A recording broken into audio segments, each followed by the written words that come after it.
genérica. ¿Qué sería una competencia genérica? Como ustedes en farmacología no tienen práctica y yo no les puedo evaluar con un escenario real, ¿verdad? Como el ejemplo que coloqué, vamos a hablar de convulsión, y yo le pregunté hace rato al compañero, ¿vía oral es una vía óptima para el paciente que está convulsionando ahí en el acto? No, no es una vía óptima, porque yo no le puedo decir, señor, ¿puede parar un rato, don Felipe, de convulsionar? Eso, obrigado, toma tu remedio, ahora continúa convulsionando. Eso no existe. Entonces, ese tipo de información nosotros desarrollamos acá en la clase. Y ustedes me preguntan, profe, ¿cuál es la vía probable? Y discutimos. Esa información yo voy a continuar evaluando por la presencia, gente, porque esta es la materia teórica.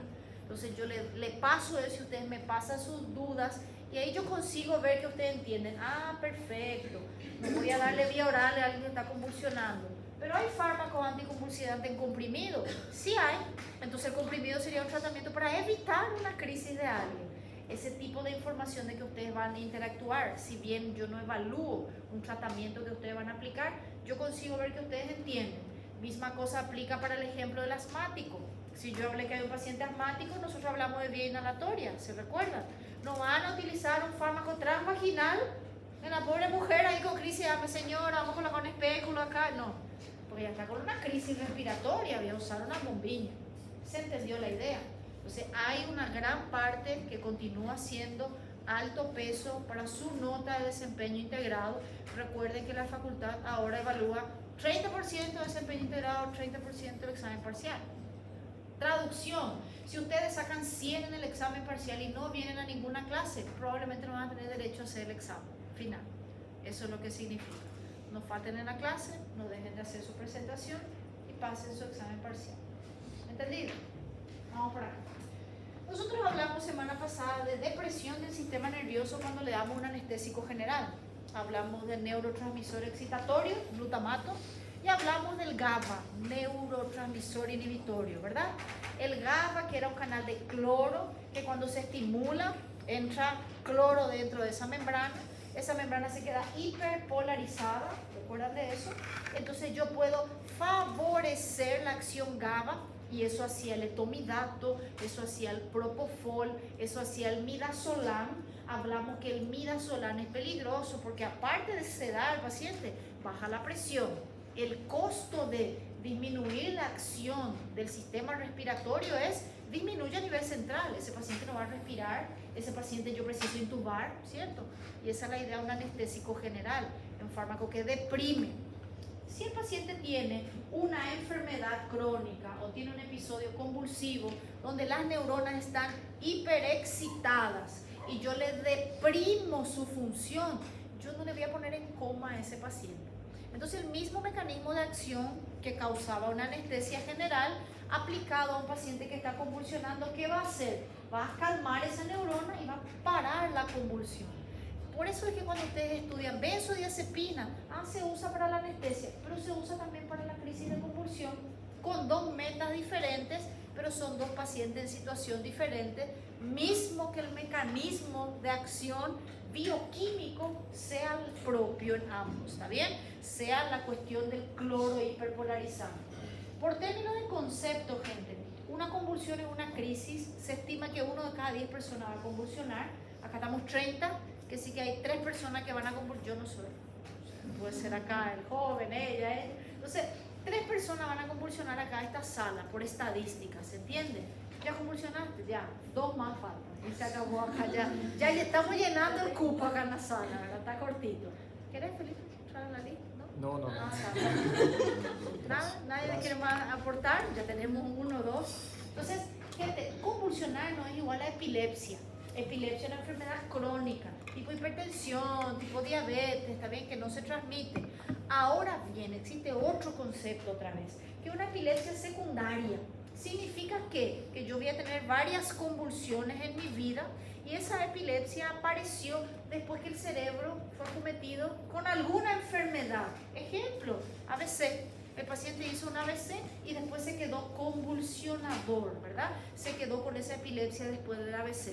Ejemplo más común todavía, síndrome de Kenton, ¿sí? El paciente hizo un trauma de cráneo y después del trauma de cráneo se quedó con convulsiones.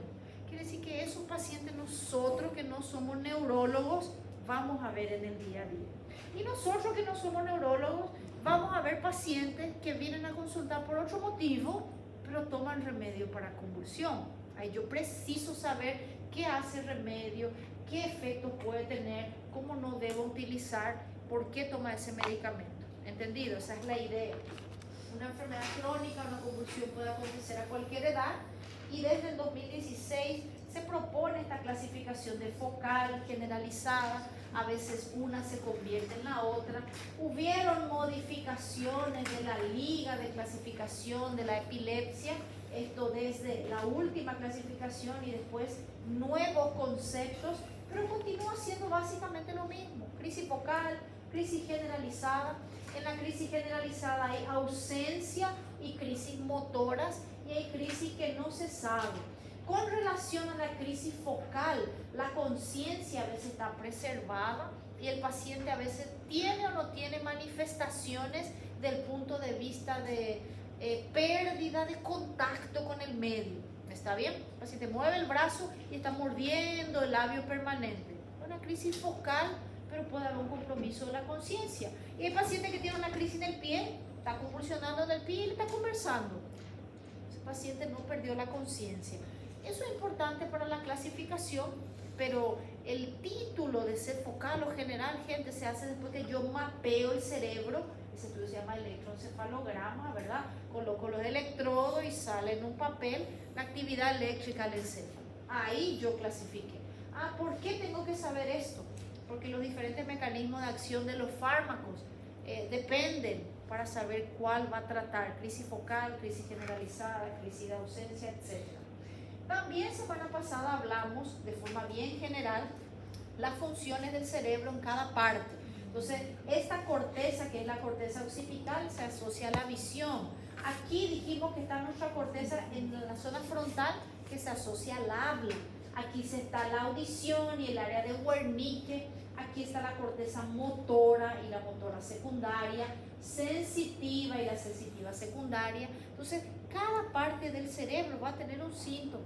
Quiere decir que si hay una convulsión focal solamente aquí, el paciente puede tener una crisis donde parece que está siendo un gajo transitorio, ¿verdad? Y ese paciente lo que tiene es una convulsión.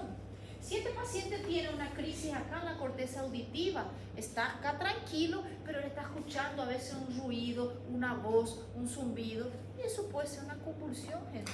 Entonces, en mi cabeza, al menos, lo que nosotros vemos en las películas, convulsiona aquel paciente que se desmaya, que empieza a temblar y sale espuma blanca. Siempre colocan, ¿verdad? Espuma blanca saliendo de la boca, ¿bien? Y no precisa ser así una convulsión. Depende de la zona del cerebro. Yo hablé que hay convulsiones que son primero focales. Imagínense a un paciente que tiene en el área de procesamiento una convulsión, y eso está en conexión por adentro del cerebro, de aquel cerebro antiguo que procesa emociones. Entonces, un paciente que escuchó una voz de alguien fallecido, que sintió de repente un miedo y después sintió un olor a algo feo, y eso puede ser una convulsión. Y cuando yo veo a ese paciente, digo, está loco, ¿verdad? Porque conversó con su tío que se murió hace 20 años. Y después me dijo que sintió un olor diferente acá en la sala. Y después una voz en su casa. Yo ya le quiero mandar a psiquiatría a ese paciente. Y ese paciente pues está convulsionando, ¿entendido? No todas las convulsiones son motoras, no todas las convulsiones son generalizadas. Bien, este dibujo, más feo que el mío, pero recuerda un poquito lo que yo traté de hablar vez pasada. Hablamos de un neurotransmisor excitatorio, un neurotransmisor inhibitorio, acá está separado. Pero básicamente, ¿qué es?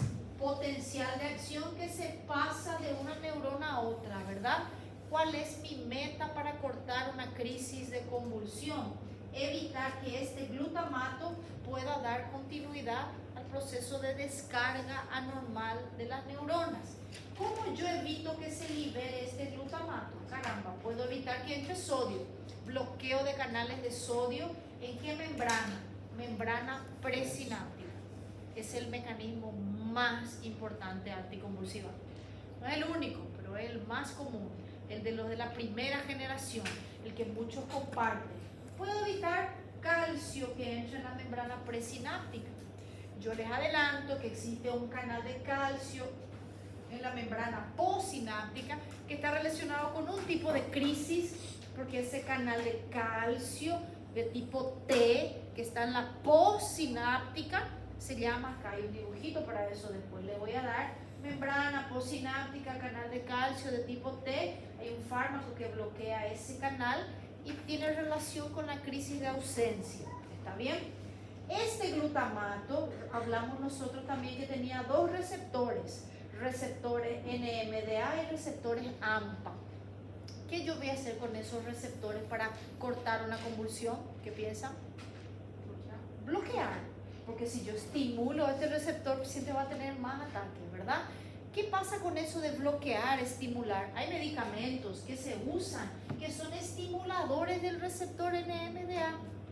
Hay medicamentos que se usan supuestamente para hacer pensar, para favorecer la comunicación, la concentración, etcétera, etcétera, etcétera.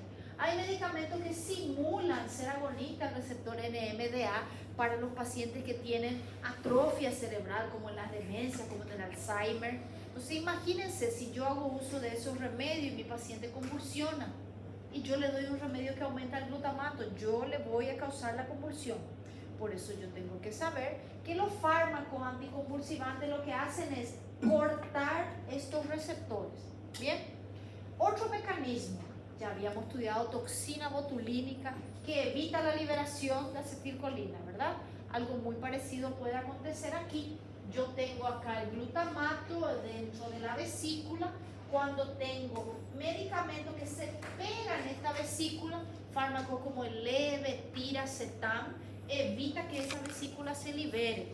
Entonces, volviendo a repasar, fármacos que evita que entre calcio por aquí, ¿verdad? Gabapentina, fármacos que evitan o bloquean el canal de sodio, fenitoína, carbamazepina, fármacos que evitan que se libere la vesícula, levetiracetam, fármacos que bloquean los receptores, topiramato, el propio levetiracetam, ácido valproico también. Entonces yo evité todo lo que sería conducción excitatoria.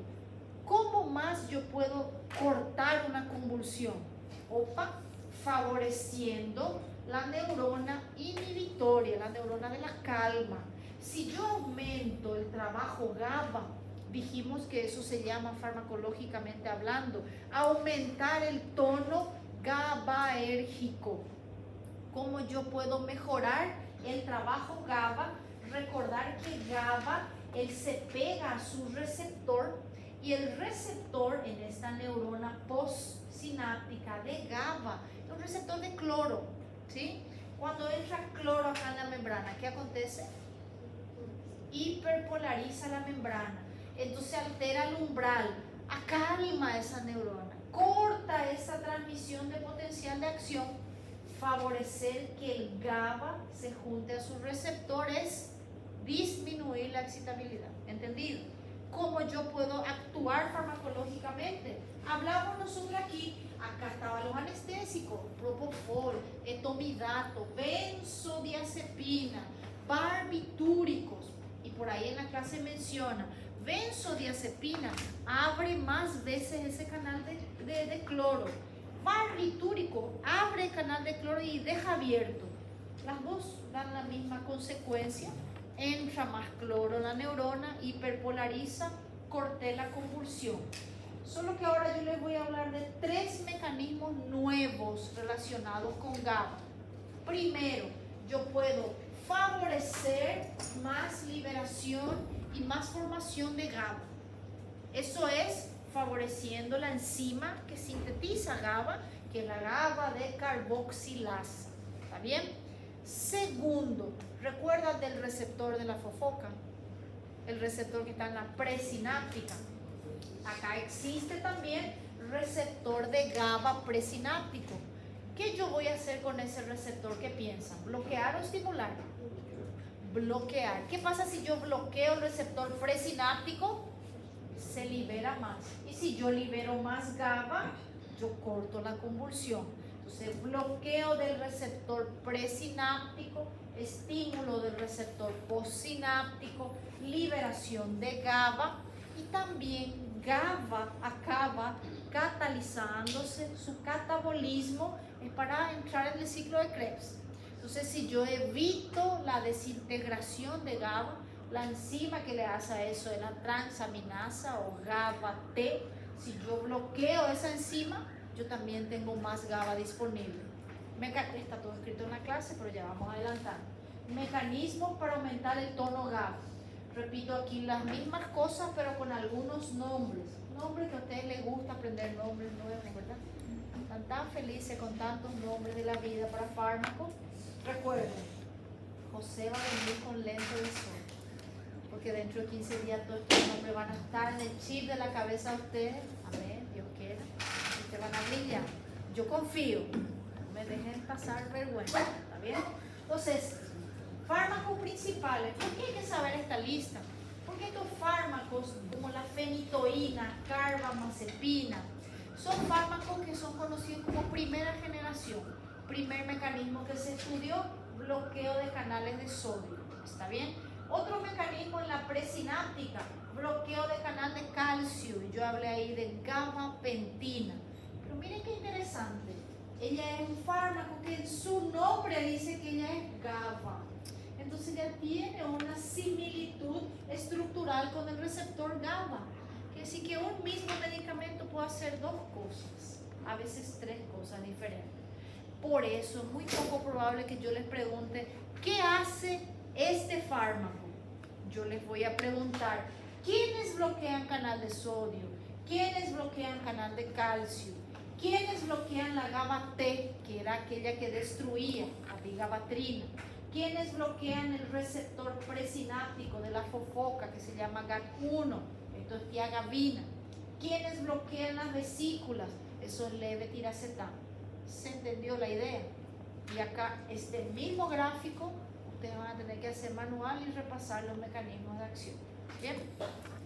Cuando hablamos, sí. Ali o canabidiol está com asterisco. Cannabidiol, sí. Cannabidiol no tiene una descripción. Y la verdad que este gráfico es de, yo creo que antes del 2020, porque después del 2022 salieron nuevas guidelines que se sabe que muchos componentes derivados cannabinoides se utilizan en epilepsia refractaria. Es alergia ya al trabajo. En este horario mi cuerpo ya no quiere trabajar. En fin. Entonces, cannabidiol se sabe que sí trabaja en la membrana presináptica y te da una disminución de descarga normal, pero también se sabe que cannabidiol te da un efecto GABA, porque ese paciente se queda relajado, ese paciente se queda con depresión, ¿entendido? Entonces es muy inespecífico. Solo recuerden una información: no existe ningún medicamento que se fume. ¿Está bien? Entonces, derivados cannabinoides son fármacos, y si es fármaco se toma vía oral. Una vez que vos fumaste tu remedio, dejó de ser un remedio. Pronto, porque este es lo mejor que se inventó, concuerdo plenamente. Fumaste y se convirtió en una droga, porque ahí quema tu pulmón. Me interesa si es la mejor cosa y la mejor producción. ¿Está bien? Justo sábado que tuvimos el congreso, la doctora habló de que todos los cigarrillos electrónicos que se producen en Paraguay no tienen un control estricto, y para abaratar el costo se hizo el análisis en la Universidad de Ingeniería Química, no sé qué, no me acuerdo el nombre específico, y analizaron lo que se utilizan los vapers, que sería la parte que va, la que se cambia en el equipo, ¿verdad? Pero una parte que se va cambiando, tipo el sabor, eso tiene que quemar, y para favorecer la vaporización colocaron inclusive derivados de combustible. Había derivados de marihuana, había derivados de gasolina, había metales pesados, había alquitrán, que se supone que es lo más dañino en el propio cigarrillo. Entonces aquella falsa propaganda de que no haría el mismo daño que el cigarrillo, al contrario, como no hay un control de calidad, ese daña muchísimo más. Y es más, el cigarrillo no tiene daño pulmonar agudo, el cigarrillo tiene daño pulmonar crónico, y el vapor tiene entidades caracterizadas como daño pulmonar agudo, y entre ellos había derivados cannabinoides. Y justamente solo por el hecho de ser vaporizado, quemado, ¿verdad? Eso daña más el pulmón. Entonces el medicamento no se fuma, ¿está bien? Sí está aprobado para dar tratamiento refractario. No hay un solo mecanismo específico, pero probablemente tiene acción en los receptores de membrana presináptica. ¿Está bien? Y yo creo que GABA también. Volviendo aquí, ¿se aclaró? Volviendo un poco aquí, recordar que la convulsión puede acontecer en una persona que no tiene epilepsia. 1 de cada 10 personas convulsiona. ¿Está bien? Esa persona que convulsionó, gente, esa persona puede estar con un problema metabólico. Ejemplo, subió la urea. ¿Quién tiene aumento de urea y creatinina? Los pacientes renales crónicos. Vamos a suponer que un paciente renal crónico no se dializó por X motivo. No se dializó, subió su urea, convulsiona. ¿Yo tengo que tratar la convulsión? Sí. Voy a cortar esa convulsión, pero la base de su tratamiento es mejorar su urea. Ejemplo 2, tengo un paciente que tiene encefalopatía hepática porque tiene cirrosis. Ahí el amoníaco subió en la sangre de ese paciente y él convulsionó. Yo tengo que tratar la convulsión, claro, tengo que cortar, pero tengo que tratar la cirrosis en ese paciente. Doctora, pero esos son pacientes crónicos, insuficiencia renal ya está en fase avanzada, es una enfermedad renal crónica que ya está dializando, ya está en insuficiencia. El otro ya es cirrótico, conocido. Llegó una paciente joven, convulsionando. Cuando la enfermera me cuenta los signos vitales, me dice, doctora, tu paciente tiene glicemia capilar de 20, porque la paciente estaba haciendo una dieta loca y no comió ahí, bajó su azúcar y convulsionó. Ella no tiene epilepsia, no tiene enfermedad renal, no tiene enfermedad hepática y convulsionó. Es una alteración metabólica, gente. Yo nunca voy a curar esa convulsión si yo no busco otras causas, ¿está bien? Entonces siempre pensar en las causas. Claro que es importante hablar de los fármacos, pero cuando alguien convulsionó, la causa de la convulsión yo tengo que tratar. Y todo eso tiene una gran excepción también, que es la embarazada, ¿verdad? La embarazada que convulsiona, recordar que hay una enfermedad que se llama eclampsia, que es cuando la mujer convulsionó por el pico hipertensivo, y existe la entidad que es la preeclampsia. La preeclampsia cuando ella está hipertensa después de las 20 semanas del embarazo, que el embarazo, la gestación, le causó esa hipertensión y esa preeclampsia se complica justamente con la convulsión. Hay ninguno de esa lista yo voy a usar para tratar esa convulsión de esa embarazada, porque es otro el manejo. ¿Entendido? Volviendo acá, lo mismo que ya hablamos, los mediadores presinápticos, los receptores postsinápticos y nuestra clasificación. Yo no les voy a preguntar desde el punto de vista de generación, pero sepan, primera generación, estos 3 fármacos, fenitoína, etosuximida para la ausencia y el fenobarbital como medicamentos generales. Por muchos años solo había esos 3. Y el paciente que no mejoraba y era bueno, una cruz, un Padre Nuestro, 5 vueltitas y se acabó. Así se moría convulsionando. Después surgen estos fármacos más nuevos, entre comillas, que ya no son tan nuevos, que es la segunda generación de anticonvulsivantes. Y ahí viene el señor anticonvulsivante ácido valproico. Para mí continúa siendo un anticonvulsivante barato, disponible, de amplio espectro. El ácido valproico, gente, ustedes tienen que recordarse de él. Él trata crisis de ausencia. Recuerdan que la crisis de ausencia tiene relación con un canal de calcio de tipo T, que es postsináptico. Es la única convulsión que es diferentona de las otras. Si yo le doy a la crisis de ausencia un tratamiento errado, yo puedo empeorar la crisis de ausencia. Igual que las mioclonías. Generalmente ausencia y mioclonía son convulsiones más de la adolescencia, entonces son más graves. Valproico trata eso. Recuerden que yo les mostré que hay crisis focales y generalizadas. Valproico puede tratar tanto focales como generalizadas. Ácido valproico puede tratar pacientes que están en estatus. Recordar que estatus quiere decir que pasó 5 minutos y él continúa convulsionando. Hasta hace un tiempo atrás era media hora. Imaginen el concepto cómo cambia. Antes había que esperar media hora para decir que está en estatus. Ahora, más de 5 minutos de convulsión seguida y el paciente se considera estatus convulsivo. ¿Está bien? Entonces, el paciente que convulsiona y no mejora después del primer remedio, yo ya puedo entrar con ácido valproico. Y ustedes dicen, vamos a parar de estudiar el resto, hay muchos nombres, vamos a estudiar solo valproico, ¿verdad? Valproico tiene 3 efectos peligrosos. El primero, que es hepatotóxico, como la mayoría de los antiepilépticos. Y ahí viene el segundo, que me preocupa más, que él es teratogénico. Entonces yo no puedo usar en gestantes o en mujeres en general en edad fértil sin descartar que ella esté embarazada. Porque si viene una mujer convulsionando en la emergencia, yo no sé si ella está gestando. Y yo no puedo entrar con valproico en esa paciente. ¿Entendido?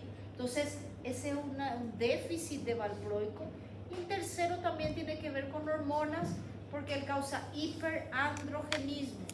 Y recordar que el hiperandrogenismo es hirsutismo, la voz engrosada, la masculinización, pero principalmente la infertilidad.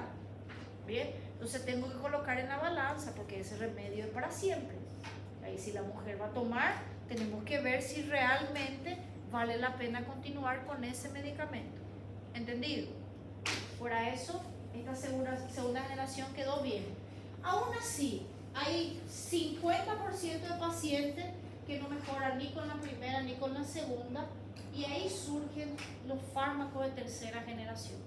La estadística general de la epilepsia es la mitad yo consigo controlar con un remedio, ufa, 40% más o menos. Le di un fármaco solo y se controla.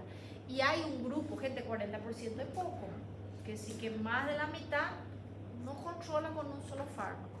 Y yo preciso asociar o preciso cambiar por uno de tercera. La mayoría de las veces, fármacos de tercera generación no consigo gratuito en los sistemas públicos. El que consigo gratuito es probablemente pregabalina, pero pregabalina lo usamos para convulsión. Vamos a ver que se usa mucho más en otro contexto. La mayoría de tercera generación así te compra. Entonces yo tengo que tener certeza que voy a prescribir eso. Nosotros como médicos que no vamos a ser neurólogos, no vamos a sacar el remedio gratis del paciente si ahora vas a pagar 200 reales por... No, gente, vamos a dejarle eso al especialista. Pero usted tiene que saber para pasar fármaco, tiene que saber para la vida fármaco de tercera generación. Bien, tercera se tolera mejor, a ver qué más dijimos. La idea es, yo no voy a tratar la enfermedad, tratar la epilepsia sería evitar las crisis. Yo no le voy a curar al paciente de esta enfermedad, ¿entendido? Yo le voy a dar un remedio para que él no convulsione. ¿Eso en qué paciente? En el paciente que tiene epilepsia. Entonces yo estoy haciendo un tratamiento sintomático, ¿cierto? Para que él no tenga ataques. Yo no voy a curarle su enfermedad que ya está en la cabeza. Ahora, en el paciente que tuvo una convulsión, porque tiene hipoglicemia, porque tiene meningitis, porque tiene cirrosis, porque tiene enfermedad renal, en ese paciente yo le doy un ataque, calmé su convulsión y después trato su enfermedad. Son dos situaciones diferentes, ¿bien? La eficacia, la mitad puedo lograr, 20% necesita más de otros medicamentos, inclusive tengo que cambiar, y hay un grupo que ni cambiando no mejora, tengo que adicionar otro. Y peor, gente, hay un 5% de pacientes que se cambió, se adicionó, estoy con tercera generación y no mejora las convulsiones. Hay un grupo de pacientes que tienen que ir para lo que ahora se conoce como cirugía de la epilepsia. Las cirugías son aquellas neurocirugías donde el paciente despierto, ya vieron que el paciente a veces está tocando guitarra, está conversando y se hace un mapeamiento porque el neurocirujano literalmente va quemando una partecita del cerebro. Imaginen si quema una parte que es su pensamiento, su análisis crítico, porque no se sabe todas las funciones del cerebro. Y entonces el primero va viendo dónde está la descarga y apareció que la descarga principal está en esta zona. Ahí él abre esa parte del cerebro y va estimulando. Y cuando el paciente no responde, opa, ese no puedo tocar. pero hay otra parte del cerebro que él va anulando y con eso se cura. Obvio que eso es el último caso, pero existe esa cirugía, ¿tá? ¿Hasta aquí alguna duda? Tratamiento sintomático, duda entre convulsión, epilepsia. Repito ahora los mecanismos de acción general. Primero y más importante, evitar o inhibir canales de sodio. Acá hay una sola aclaración. De todos los fármacos que inhiben canales de sodio, solamente la lacosamida. El año pasado, después de 15 años de médico, por primera vez usé lacosamida en un paciente. No fue este año inclusive, gente. Le pregunté a mi colega de neurología, tuvimos una paciente de 33 años que hizo un infarto agudo, hizo una parada cardíaca y en la parada cardíaca se tuvo que reanimar la paciente, joven ella, y salió del paro, pero demoró mucho en salir y quedó con un estado de convulsión. Cuando le sacamos el sedante ya convulsionaba. Pero cuando vimos nosotros su electro, vimos que era una convulsión diferente porque yo le hablaba y ella temblaba. Yo decía, ¿por qué no es una convulsión si ella está mirando y le intenta conversar? Pero tampoco estaba fingiendo. Quedó con un estado de mioclonía. Hacía una descarga cerebral, pero todo el músculo temblaba. Y estaba así, y ella era obesa, tenía unos 100 y tantos kilos, apenas cabía en la cama. Y temblaba y se escuchaba. Del medio de la madrugada, de repente, imagínense escuchar ahí todo el mundo corriendo en la UTI. El resto de los pacientes decían, fantasma, fantasma. Era la pobre gordita que estaba temblando y decía que era fantasma, cortada, ¿verdad? Nada. Le puse benzodiazepina, le pusimos fenitol, todo lo de primera generación, así tipo todo lo que había yo, valproato, que yo digo que es lo máximo, no funcionó. Levetiracetam, que es el boom de la neurología, que todos los convenios más caros ahora quieren comprar, que está recomendado en todos los guidelines, no funcionó. Ya estaba con 6 anticonvulsivantes, yo ya estaba literalmente fritando su hígado y no paraba. Ahí le llamé de vuelta a la neuróloga, le dije, doctora, todo esto acá que me dijiste no funcionó. Me dijo, Zulmi, decirle que compre la lacosamida. Gente, la lacosamida, tercera generación, paró de hacer los movimientos. Y la paciente llegó, cuando salió le agarró así el brazo a los enfermeros y le dijo, gracias, porque ni ella más aguantaba todo el ruido y todo lo demás y de tanta tremenda. Un mes quedó así. ¿Sí? Salió con tráqueo, pero recuperó de una AVC, salió de una parada, salió de un infarto. Um mês. Un mes no tem. Mas quando dá uma vez o remédio, para assim, ou tem que ficar dando. No, le da el remedio, evaluaba 2 o 3 días y la paciente no mejoraba, hacía crisis y hacía crisis y hacía crisis. Vos sabés que no es solo una crisis, cada vez que está convulsionando va dañando el cerebro. Una descarga normal, puede haber una lesión irreversible. Si uno no quiere que el paciente esté convulsionando. Y yo tampoco le puedo dejar en coma a ella, porque por la clase que hablamos semana pasada, anestesia general, ¿recuerdan? Cuando yo le coloco a alguien anestesia general, yo apago su cerebro, básicamente eso. Yo le puedo colocar en anestesia, infusión, una BIC de Propofol, que es un anestésico potente, una BIC de Midazolam, que es una benzodiazepina, y va a parar de convulsionar, pero nunca se va a despertar. Ahí yo le apagaba el sedante anestésico y convulsionaba. Y entonces después de 5 fármacos llegué a la lacosamida. Diferencia, es costoso, nunca primera línea, tercera generación. Recuerden, de los inhibidores de canales de sodio, esta acá prolonga lo que se conoce como la inactivación lenta. Canal está inactivo, muy parecido a lo que hablamos en anestésico local. Cerré el canal, ¿verdad? Entonces no hay nueva descarga, ¿entendido?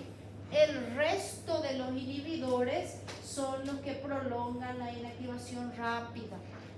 Entonces tienen una potencia regular. El resto de los inhibidores. Segundo mecanismo de acción, inhibir canales de calcio. Inhibidor de canal de calcio puede ser en la membrana presináptica. Ahí hablamos de pregabalina y hablamos de gabapentina. Ya les adelanto. Como dice GABA acá en su nombre, GABA. Estos son 2 remedios que tienen otro mecanismo. que depende de GABA. ¿Está bien? Pero ellos también bloquean canales de calcio. Dentro de los canales de calcio, ustedes deben recordar este canal de tipo T. T, recordar y colocar tálamo. El canal postsináptico de tipo T tiene relación con la crisis de ausencia. Y este fármaco aquí que inhibe el canal de tipo T, entonces el fármaco de primera línea para crisis de ausencia, etosuximina. ¿Ok? Canal de calcio, T de tálamo, crisis de ausencia, etosuximina. Tono GABAérgico, les mostré en el dibujo que podemos aumentar el tono con las benzodiazepinas. Podemos aumentar el tono con los barbitúricos. Recuerda que alguien me había preguntado, doctora, ¿él se une, sustituye al GABA? No, él se une al receptor GABA y él favorece esa interacción del GABA con su receptor. Entonces, mejora la acción GABA, por eso se dice aumento de tono GABAérgico. Eso sería trabajar en los receptores, pero yo mejoro el tono GABAérgico bloqueando el receptor de la fofoca, eso es tiagabina, bloqueando el receptor presináptico, y yo mejoro el tono GABAérgico evitando su destrucción. ¿Quién le destruye a GABA? La enzima llamada GABA-T. ¿Ok? Hasta aquí, ¿alguna duda con los mecanismos? ¿Qué es lo más importante? Professora, como que sabe que uma pessoa tem crise de ausência, assim? Quais são os sintomas? Primero, la forma de confirmar es con el electroencéfalo. El paciente tiene literalmente ausencia de la conexión. Se queda paralizado, con una mirada fija, no se comunica, no responde y muchas veces hace movimientos repetitivos. Pierde la conexión con el ambiente. Está conversando, paró y hace movimientos de morderse la boca, a veces hasta sangrar. Y eso dura 1 minuto aproximadamente. Es corto, nos queda media hora así. ¿Verdad? Eso cuando pasa mucho tiempo ya pasa a ser una crisis catatónica, es otro tipo de situación. La ausencia es después el paciente vuelve normal, conversa y a veces después de la ausencia tiene síntomas como dolor de cabeza, tontura, náusea, pero en el momento después paró. Está conversando, paró, se queda y a veces se queda con movimiento. Y ahí, 1 minuto, sí, ¿tá? Y ahí vuelve. Ya está medio asustador, parece que estaba poseído ahí un ratito. Se apaga del planeta, después parece que vuelve al enchufe, ¿entendido? Hay gente que de repente hace una pausa cuando está conversando, parece que tiene que pensar y se olvida que tiene que comunicarse con el mundo, ¿verdad?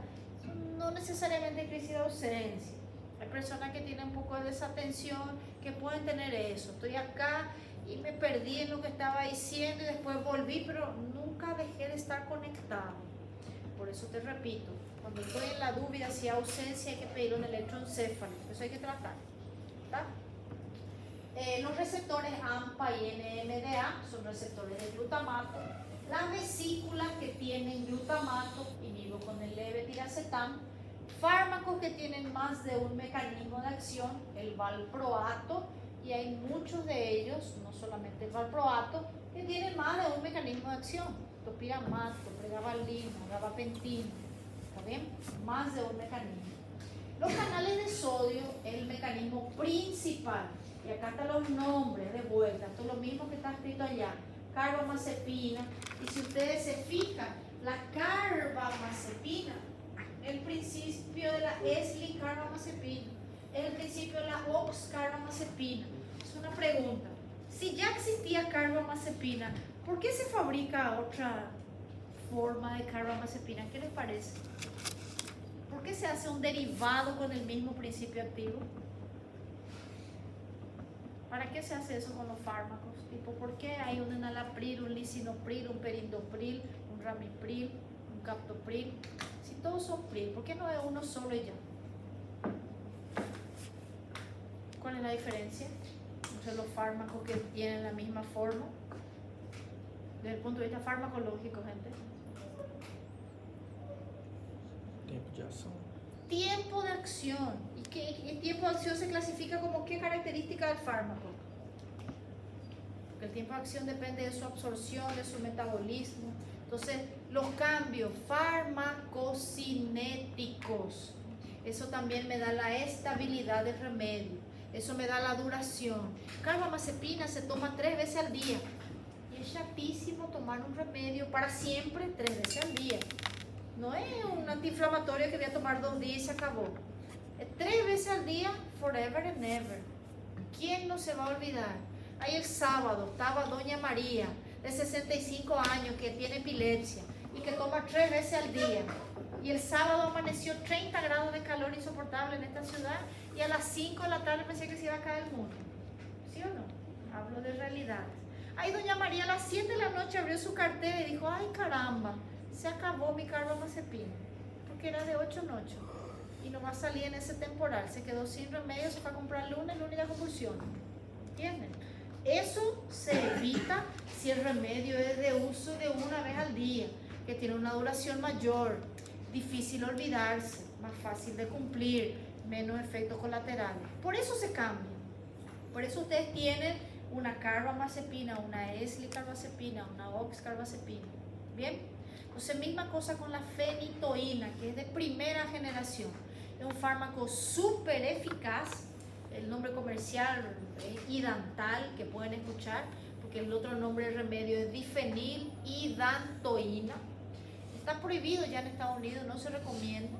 Y ellos usan la fosfenitoína, que continúa siendo fenitoína, pero al ser diferente es mucho más estable, menos efectos colaterales, no sale del rango terapéutico.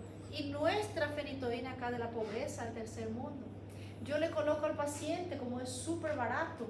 Y el paciente tomando, él no es como Doña María, él no se olvidó, tomó Serchinio de 8 en 8, el paciente convulsionó. Yo dice, caramba, él no paró de tomar. Ese remedio, cuando él sale para encima de su línea terapéutica, el paciente convulsiona. Y cuando él se queda para abajo de la dosis, el paciente convulsiona. Y ahí yo les digo, fenitoína tiene ventana terapéutica estrecha, significando que rápidamente va para cima o va para abajo. Entonces el paciente siempre tiene riesgo de convulsionar, mismo si no se olvida. Bloqueante canales de sodio. ¿Usamos por qué? Porque es barato. ¿Está bien? Nuestros fármacos. La cosamida, el único que prolonga la inactivación lenta, ya habíamos hablado de eso, ¿verdad? Los bloqueos son dependientes de voltaje. Recordar que bloquear canal de sodio no es el mecanismo de la crisis de ausencia. Y este mensaje acá es uno de los más importantes. Bloqueo de canal de sodio. Si yo le doy ese fármaco como carbamazepina, fenitoína a mi paciente que tiene ausencia, ese paciente empeora. Si le doy ese fármaco al paciente que tenía mioclonía, ese paciente empeora. Entonces muchas veces, por más que sean los fármacos raíz que se encuentran en todos lados, algunos pacientes no van a mejorar y ellos tienen efectos colaterales muy frecuentes. Entonces estoy hablando de un remedio que alguien va a tomar para siempre y ese remedio te hace perder el equilibrio. No es de primera línea para todo el mundo. ¿Entendido? Potencia del tono GABAérgico. Hablamos del GABA, estimular su síntesis, aumentar su liberación, evitar su recaptación e inhibir su destrucción. Diferentes mecanismos de acción y acá los ejemplos de los fármacos que hacen eso. Bien, cuando nosotros vamos a hablar del GABA como tal, recordar que la acción del GABA puede ser en el receptor o en la membrana presináptica de la neurona inhibitoria. Por último, el otro mecanismo a mencionar es receptores o canales de calcio de tipo T, que son postsinápticos, recordar T de la letra tálamo, y ahí está etosuximida, fármaco de la crisis de ausencia. Recordar también que nosotros tenemos otros fármacos que también se usan en la crisis de ausencia, pero tienen otro mecanismo de acción. Entonces sería una otra alternativa para esos pacientes. Crisis de ausencia, una epilepsia más de la infancia. Muy difícil que el adulto desenvuelva ausencia si ya no era epiléptico, ¿entendido? Es más fácil que el adulto desenvuelva tónico-clónica generalizada, que es la convulsión de las novelas, ¿verdad? Que el paciente se cayó, tiembla y sale la espuma blanca, se ve las novelas, ¿está? Bien, hablar de nuestro mejor amigo y por favor graben eso, este tiene que ser nuestro mejor amigo. Solo miren dónde él se puede usar, gente. Crisis focal, crisis tónico-clónica generalizada, crisis de ausencia, mioclonía, crisis atónica. ¿Cómo le parece que va a ser una crisis atónica?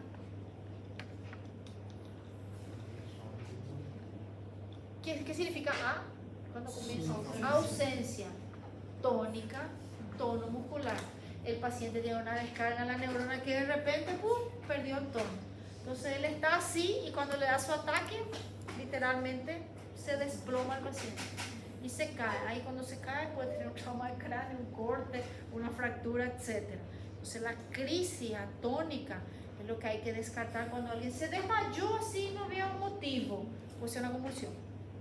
Valproato sirve para eso. Pero lo que más me agrada valproato es que también se usa en pacientes que tienen mal, aquel que está convulsionando, que está ahí con la crisis, en la emergencia y no paró, y yo le puedo hacer valproato endovenoso. Se usa para tratar dolor neuropático, gente. Se usa para evitar crisis de migraña. Se usa para estabilizar el humor. Se usa en pacientes que tienen trastorno bipolar, personalidad ciclotímica. Se usa en crisis de ansiedad grave. Ácido valproico tiene mucha función. Él es sensacional, muy bueno, ¿verdad? Muchos mecanismos de acción. Recuerdan que era más de uno que yo le nombré. Él es GABAérgico, él disminuye neurotransmisión positiva, él inhibe canales de sodio, él inhibe canales de calcio tipo T, o sea, todos los mecanismos que hablamos, valproato está ahí metido. Entonces, ¿por qué no usamos solamente valproato? Él tiene una absorción lenta, pero existe intravenoso. Él tiene metabolismo hepático y acá están las más importantes. Este fármaco puede causar sedación. Este fármaco tiene hepatotoxicidad. Hablamos del hígado. Este fármaco no se usa en gestantes y en las mujeres puede producir androgenismo. Entonces, para uso continuo hay que colocar en la balanza quién lo usa. Pero es muy bueno para una crisis y es genial para muchos tipos de convulsión. ¿Entendido? Professora, qual que é mais ou menos o tempo de ação dele se uma pessoa tem uma crise? Vamos a entrar en este fármaco y te contesto eso, ¿está bien? Para cualquier tipo de crisis, el medicamento de primera línea de tratamiento de una crisis son las benzodiazepinas. Las benzodiazepinas tienen que tener acción inmediata. O sea, le puse endovenoso, y si el paciente no paró de convulsionar, yo hasta puedo repetir de nuevo benzodiazepina. 5 minutos tengo que esperar, porque 5 minutos es el tiempo para decir que él está en estatus, o sea, está convulsionando, le puse benzodiazepina, no paró de convulsionar, cuando dio los 5 minutos puedo repetir benzodiazepina. No paró de convulsionar, ahí voy a partir para el fármaco número 2. El fármaco número 2 puede ser valproato. El fármaco número 2, no tengo valproato porque él no hay en el sistema público ni Paraguay ni Brasil, puede ser fenitoína, ¿está bien? Y el fármaco número 2 puede ser levetiracetam. Repito, está convulsionando. No importa por qué, no importa si es epiléptico, está convulsionando porque tiene hambre. Benzodiazepina. Puedo repetir benzodiazepina y después entra valproato. Acá quiero aclarar algo. Yo dije benzodiazepina e hice la aclaración endovenoso, porque el fármaco de primera línea dentro de las benzodiazepinas es el diazepam. Diazepam es el fármaco de tratamiento de una convulsión aguda, de una crisis convulsiva, cualquier tipo de crisis convulsiva. Si yo estoy en la sospecha que mi paciente está convulsionando porque está virando el ojo, porque está haciendo algo, le pongo diazepam. A veces le coloqué diazepam, paró de hacer eso, muy probablemente era una convulsión. Detalle, diazepam es un fármaco que cuando se aplica intramuscular, él tiene algo que se llama absorción errática, significando que no sé cómo va a trabajar, cuándo va a empezar y cuánto se va a absorber. Y si se va a absorber como tal. La absorción intramuscular del diazepam es incierta. La aplicación intramuscular del diazepam para una crisis significa que yo no debería haberme graduado de médico y pasé fármacos sin merecer. Una de las formas que tiene el ser humano de demostrar que no tiene sinapsis es aplicar diazepam intramuscular.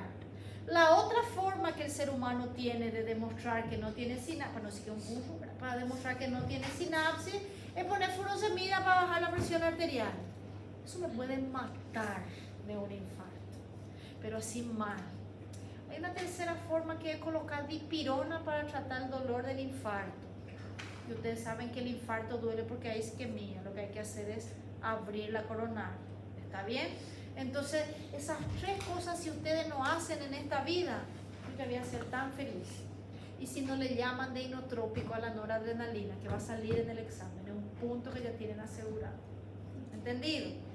No se hace diazepam intramuscular. Y ahí viene la pregunta del millón. ¿Cuántos pacientes antes de convulsionar, cuando se están arreglando su pestaña con el rímel, colocando el blush, deixa eu colocar un acceso porque hoy voy a convulsionar? ¿Quién hace eso? Nadie. ¿Quién va a colocar un acceso venoso para salir en la calle? Nadie. Voy a ponerme un acceso acá en la vena porque vaya que hoy convulsiono y así el doctor va a tener una... Nadie hace eso, gente. Así que el paciente llegó convulsionando, vomitado, defecado, un desastre. A veces se cayó en el barro ahí, ¿verdad? Y le trae el bombero convulsionando y hay que conseguir un acceso. Y enfermero, vamos, rápido en la vida. Estoy intentando aquí. Llamarle a tu colega, viene la otra enfermera, está intentando. Y ahí, los 4 miembros del paciente, él convulsionando y el acceso no se consigue. Y ahí tengo 2 opciones en la vida. Optar por la falta de sinapsis y colocar diazepam intramuscular, que no van a hacer ustedes. Y entonces, ¿qué hago? Están prohibidos de hacer intramuscular. ¿Qué hago? Nada, llama a un médico. Médico, acá, por favor. ¿Sí? Acá es interesante. No hay otro fármaco entonces que se pueda aplicar intramuscular. Excelente, ya hablamos semana pasada. Midazolam, que también es un fármaco que está autorizado para el tratamiento agudo. Nosotros no tenemos clonazepam en el país, entonces clonazepam aquí, falso, porque no hay intravenoso en Paraguay, está bien, ni Brasil. Entonces, midazolam, lorazepam, que solamente hay en la CREME, tampoco hay allá en las Lajes, solo en algunas coberturas, ¿entendido? No hay lorazepam para todo el mundo. ¿Existen algunos convenios de ricos? Sí. Nosotros no tenemos ahí sub de la vida. ¿Ok? ¿Qué tenemos? O diazepam o midazolam. Como diazepam no puedo hacer intramuscular, ¿qué hago? El fármaco que más van a encontrar es midazolam. A veces inclusive falta diazepam y no falta midazolam. Y la gente tiene miedo. ¡Ah! Midazolam es más potente porque se usa para intubar. Y en ese momento ustedes le explican a su enfermera. No.